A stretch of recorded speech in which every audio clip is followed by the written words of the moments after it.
what are the three main mistakes you can make if you want to bring a diversity, equality, or inclusion program into your organization? The first reason is if it's an equality program and you forget to include men in the conversation, you already lost. And the other two I'm going to tell you in just one moment. My name is Beate Chelette.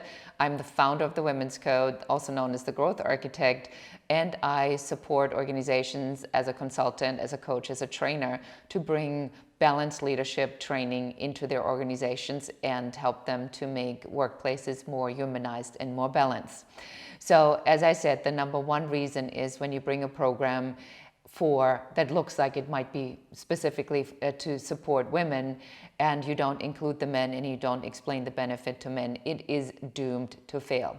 The second reason is that you are getting sidetracked, especially with the noise of the Me Too movement right now. The silent majority of men are in favor of equality, and that is, widely documented. Every man I know has been given birth to by a woman. So you must have some sort of a relationship to a woman, right? Many of you have sisters, have wives, have daughters.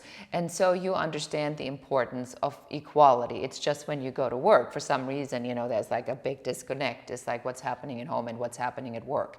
But that's somebody's daughter or wife. I've talked about this extensively. Number three is that you are failing to communicate the program, and I see this all the time.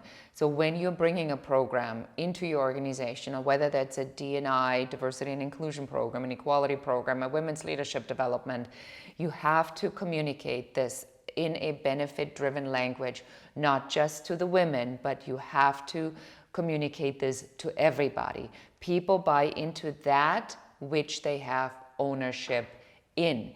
If you make it look like it is an unfair advantage for one group, women or people who are minorities, then the other people are going to say, yeah, but what do I get? And they'll immediately feel reverse discriminated against. So you want to pull out your internal champions and design a communication plan and get ahead of this and make sure that from the top down, it is clearly communicated what you're trying to achieve, why you're doing it, what's in it for everybody, and who the stakeholders are and what everybody gets out of it. I hope this helps you. If you like this video, please press the like button right now. Subscribe to my channel. Engage in tempered, positive conversations, and I'll see you soon again. Thank you so much for watching.